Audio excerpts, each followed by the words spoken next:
Welcome to How to Use the Histogram. My name is Amy Renfrey. I'm a digital photographer, digital photography teacher and author. And today I'm going to explain some very handy tips for you so that you can use in your digital photography. One of the most handy tools in digital photography is the histogram. Once you understand what the histogram is, you'll seriously never look back. It will be so helpful to you. Not only will it help you with your exposure, but it will help you enormously in the post-editing process. There's actually two types of histogram. The first is the one that you'll see on the back of your digital SLR camera. This is on the back of the camera displayed near the viewfinder. And the second histogram is what you can find in Photoshop as a part of your post-editing experience. Now the one I'm going to talk about today is the one in Photoshop. This can greatly help you with your post-editing photography. First of all, in order to use the histogram, which is a brilliant tool, you must first know what it is, and then you can become comfortable with it while you use it. Once you know this, then all the other practical applications will follow. So let's look first at what the histogram actually is. The histogram is kind of like a measurement of light and dark within a digital photo. It reads the light, if you like. It gives you a different reading depending on how much light you have in your photograph. You see, the difference between the histogram on the camera and the histogram in Photoshop as a part of your post-editing experience is that the histogram on the back of your digital camera gives you a light reading as you are taking the photo. To explain a little bit further, the histogram is represented as a chart that symbolises the greatest range of light values on your digital camera. You can say that the histogram has 256 points in its range of light measurement. 0 is the blackest of black, the absence of light, and 255 is the absolute brightest white. In the middle point of the range are the points that represent the mid-range colours and shades, like grey for example, light brown, and a few notches above 0 and just under 255 represent the detail.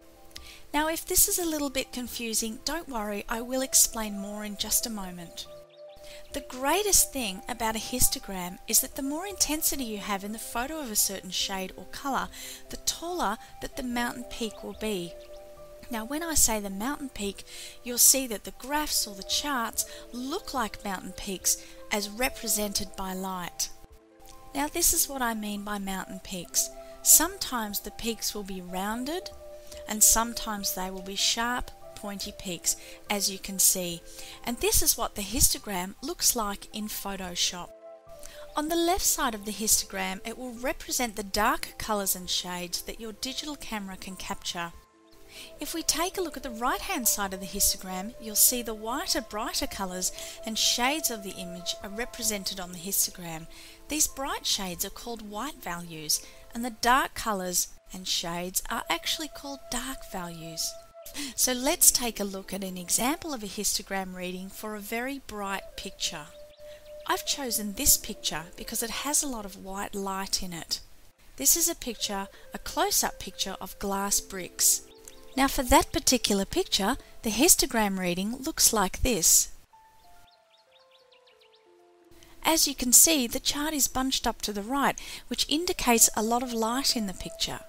So now let's have a look at an example of the opposite, the histogram reading for a very dark picture. Here's an example of a photo that doesn't have a lot of light in it. It's a very dark picture. The histogram for that picture looks like this. As you can see, a lot of it is bunched up to the very far left, which indicates a lot of darkness. So what about pictures that are perfectly even throughout? A photo that has perfectly even light throughout will mean that the histogram will look fairly flat at the top. It means there are no concentrated areas of dark or light. Let's look now at a photo that has good lighting, that has even lighting throughout the picture. Here is an example. The histogram for the picture of this rose looks like this. As you can see, It's relatively even, however there is some bunching up to the right to indicate some brighter areas, but it's not peaking to the top, which means the light is fairly good. So now to summarise, the histogram is a fantastic tool to use when you are learning how to master light accurately. To start mastering this, start by taking a series of pictures and then open them up in Photoshop and see what the histogram says. You will learn about light so much faster this way. Once you see what the histogram is telling you in the photos that you've taken, you can then adjust it in the post-editing process accordingly. I recommend to take a few photos and then see what the histogram says. This will teach you faster and more effectively about light. Thank you for joining me today. I hope you enjoyed this video tutorial on the histogram. Each month I'll be adding new videos to my blog. So thank you for listening. For more information, just go to digitalphotography.wordpress.com. Thanks and happy shooting!